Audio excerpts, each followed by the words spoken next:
الحمد لله رب العالمين والصلاة والسلام على أشرف الأنبياء والمرسلين وعلى آله وصحبه أجمعين اللهم انفعني بما علمتني وعلمني ما ينفعني وزدني علما سبحانك لا علم لنا إلا ما علمتنا إنك أنت العليم الحكيم رب اشرح لي صدري ويسر لي أمري واحلل عقدة من لساني يفقهوا قولي السلام عليكم ورحمة الله وبركاته.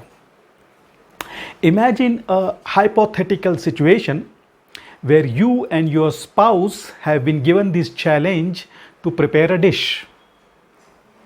Both of you have been given the ingredients which are of the same quantity and the same quality. So both of you go ahead and complete the dish. When the process is complete, what happens? What do you think? Whose dish will be more perfect? Of course, in most of the cases, it will be the female side who will have the dish in the most perfect way. Now, just think over here.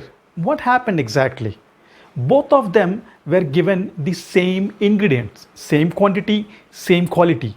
But the result was so drastically different that one was a perfect, almost perfect dish, and the other was in such a way that in some extreme situations, even the dog might also not eat it, right? So, if you look at it, there are two things happening here. One is the ingredient that was given to them, and the other was the process that they were supposed to follow. That was the difference. Now, of course, for preparing the dish, both are important, ingredient as well as process. But process plays a very vital role, very important. It can change the result just as we saw it. Exactly same thing happens to us in our daily life. We are observing different situations, different events, different happenings. Then we see them through our eyes. Our eyes take the input. That data is given to our brain, which processes it. And then, based on that result, then we come to some conclusion. Now, we think that we are seeing the reality. Of course, we are. But we are not seeing the true reality. Why? Because when we see things, when they come in, we see them through filters. Before we process them, there are filters put before it. Filters of what? Filters created by our own beliefs. Filters created by our own thoughts. Filters created by our own experiences. So filters created by our upbringing, filters due to the effect in the environment we are living. All these filters play a role. So whatever we see it through those filters. Those things filter it and then send it to our brain and then we process it. So this is what is happening. Even though we say this is true reality, it is not the true reality. It is our filters which decide it. So the recipe, that example that I gave you, in that recipe, the ingredients were the situations, were the happenings, were the events, and the process is the perception. So the perception is very important. If the process is messed up, you see the dish was messed up. So if here the perception is messed up, the reality will be messed up. Perception is utmost important. Now look at this video. There is a small event where a guy is driving by on a bicycle and another guy is watching him. Look what happens. Okay, so the guy seems to be nicely dressed, decent guy, riding a bicycle and waving the people. And then there you are watching him. This is your eye. Your eye acts like a camera which collects the data based on the event that is seeing. So the data is collected, then the data is passed on to your brain, which is interpreting machine. So it interprets based on the filters, just as I explained, based on your thoughts, based on your beliefs, and based on your experiences, it interprets that data.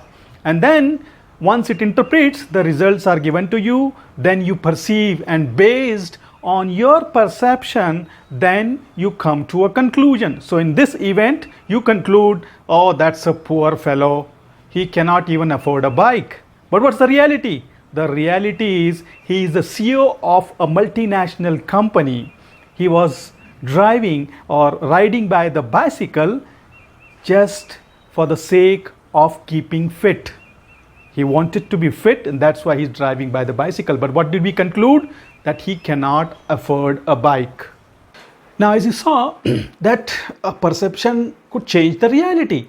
So there could be situations where two people are watching the same event, same situation, same happening, but they are having different conclusions. Now look at this picture. There are two guys looking at the same thing, but both of them conclude different. One says it is 6, while the other says it is 9. Now, both of them are correct. The only difference is they are looking from their perceptions. So there could be situations where both of them are right. So we need to accept it. We need to have this leverage in our dialogues that he could also be right. Now there could be situations where both of them are wrong. Now look at this picture. Now 9 out of 10 guys will tell you that the blue dot is not the same in both the pictures. In one of the picture it is small, and another picture it is big, but that is not the case. In both the pictures the blue dot is exactly of the same size. It's just the surrounding or the environment which is making us feel that the size of the blue dot is different. That could be another situation. Or there could be some situation where someone is intentionally playing with our perception. Someone is intentionally manipulating things. Especially in today's world, it could be the media that plays with us. Look at this picture. When you take a look at the picture, what the media can tell you is somebody has committed a suicide by hanging themselves. So this is a very tragic event. But what's the reality? The reality is this is not at all a tragic event. On the contrary, it is a happy moment where a lady is enjoying her swing. This is how people play with us. Even though the media may say the picture is not manipulated, it's not photoshopped. That's true. But the perception is wrong. This is how we are shown. Many a times. They want us to see things the way they see it, or the way they want you to see it. They want you to perceive things the way they want you to perceive it, not what the reality is. So this should be in our mind always. So as you see, most of our actions or responses are based on our perception. Now imagine this situation. There is a class in which there is a student who always gets bullied or who always gets teased. He is the center of making fun. In the class, if anybody wants to make a fun, he gives the example of that guy. That guy is the central target of all the funny comments. And that poor guy just takes it every day. So this guy, unfortunately, his father dies. He loses his father.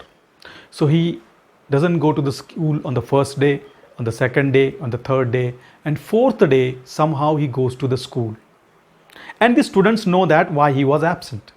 Now, when this guy enters the class, what do you think?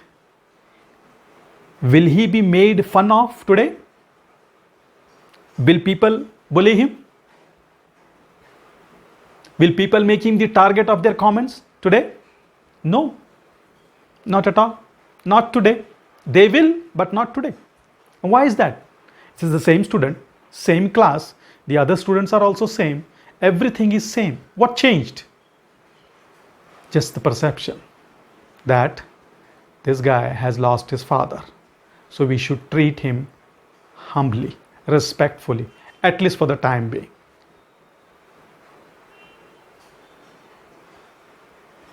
There is a guy who has got a new job. He's very happy about it. This is his first day. He gets up in the morning, gets ready, and he's off to the work. He's driving the car. Now on his way, there is a small stretch of road where only one car can pass by. And when this guy reaches that part of the road, he sees that there is a car already in front of it. Now there is no room to overtake it. It's just single lane. So this guy is observing that the guy in front of his car is driving very, very slowly, utmost slowly, very slowly. So this guy is little bit irritated, so he honks. He tries to give him some indication to go fast, but nothing works. That guy doesn't buzz. The car is moving at the same speed. Now this guy realizes that he's getting late. He does not want to be late on the very first day of the office. So he's just getting little irritated. So he honks again, but there is no effect. Finally, he brings his car almost close to that car in front of it, as if he is going to bang him, just to show him in the rear mirror that he needs to hurry up. And as soon as this guy brings his car closer to that car in front of it, he immediately backs off. And then he calms down. And he starts feeling little bit kind of a thing different. What happened? When this guy went close, so close that he was able to read a sticker on the bumper. The sticker said, "This is a handicapped guy." Now what happened? Now he is no more in a hurry. He is driving slowly. He has no problem at all. He lets him drive at his speed. He has no issue at all. Everything changed. Now what changed this? The car is the same. The event is the same. He's still getting late. Everything is same. His perception changed just because of that label. Now, this is the strange thing. To modify, to change our behavior to a good one, to a better one, we need these labels on the people.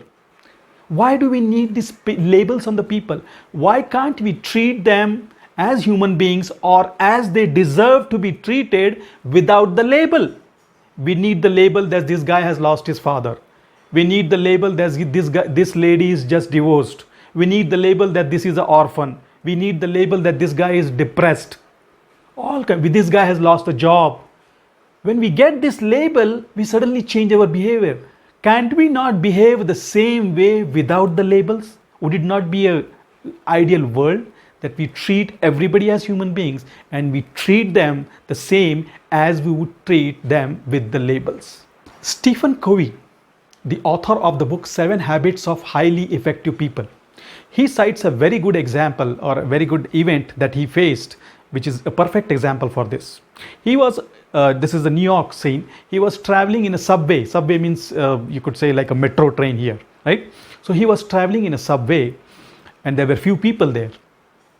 And the atmosphere was, of course, quiet, calm, everybody reading their newspaper or book or on their mobile or laptop, and calm and quiet environment in that bogie, in that subway coach.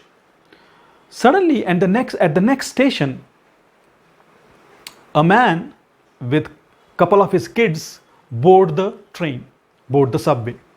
And as soon as they enter the coach, this man, the father, sits beside him and the kids start running helter-skelter here and there. They are running, they are making sound, they are pulling things, they are pulling the newspaper that the guy is reading, they're jumping here, they're jumping. The whole environment is disturbed. There's chaos everywhere. And their father, as soon as he sat down, he just went into sleep or just closed his eyes. And his children are creating all kinds of problems. Now, here, Stephen is watching all these things and he's like, what kind of a person is this? Who does this? I mean, he needs to take his responsibility. That's what he's thinking in his mind, that this guy needs to be more responsible. How can he just leave his kids and go into sleep? The children are creating so much problem. So the irritation reaches to such a level that finally Stephen gathers his courage and wakes up this man and tells him, brother, you need to do something about your kids. They are creating too much problem here. So when this man wakes up, he realizes and he says, yes sir, I think so. I need to do something about it. Actually, the fact is we are just coming from the hospital. They lost their mother. My wife just died. Now the moment he was to hear this, everything went for a toss. he was just completely devastated. Now his perception completely changed. He was looking with a different eyes toward this person. He asked him what can he do to alleviate his problem. Is there anything that he can do to help him? So now that the situation is the same, the kids are still playing around, running around, but now the perception is altogether different. So what do we learn from this? We learn some lessons from this. First and foremost, we should be perception conscious mind. We should have a perception conscious mind. Our mindset needs to be having a shift into it. Second thing, we need to listen to others, not just always convey our own story. We need to listen to. Third and important thing, we need to stop judging other people. We need to stop judging people. We have no authority to judge other people. And the last and the foremost, when we are arguing or debating with someone, we should always keep the room that maybe I could be wrong, my perception could be wrong, or maybe we both are right in our own view. So whenever we are conscious of this, we will have a better environment around us. But otherwise, if everyone sticks to his own argument, that would not lead to anywhere. So these are some of the things that we should always think about keeping in mind. One last thing, that the videos that we are creating, they are not being created just for the sake of it, or just since still we are in the lockdown period, to something to pacify you, something to motivate you. Of course, that is the intention, but the topics are hand-picked, and the topics are such that we need to start implementing these things in our life. First of all, we need to do it, I need to do it, and of course you need to do it. Just watching it, enjoying it, forgetting is not going to help. These videos are created with the topics which are going to make our life better, which are going to improve the quality of our life. So every time we see this, we should always make a note of it and try to implement it in our life. If you suddenly one day decide, okay, I'm going to implement this, it doesn't work like that. You need to keep practicing these things. Unless we practice, we are not creating these videos just to increase the subscription or to increase the likes, nothing of that. No, because see, I don't even have the social media presence. I don't use any social media except WhatsApp for the messages and YouTube to upload the messages. I don't use social media. No Facebook, no Twitter, no Instagram, whatever it is. I don't have any of those. So this is not done to get the exposure or to get all those social media presence. No, this is for some purpose. So I urge, first of all, myself and all of you, take benefit of this. May Almighty God help us to make our environment and others' life more beautiful, more happier around us. Nashhadu an la ilaha illa anta nastaghfiruka wa natubu ilayk. Assalamu alaikum.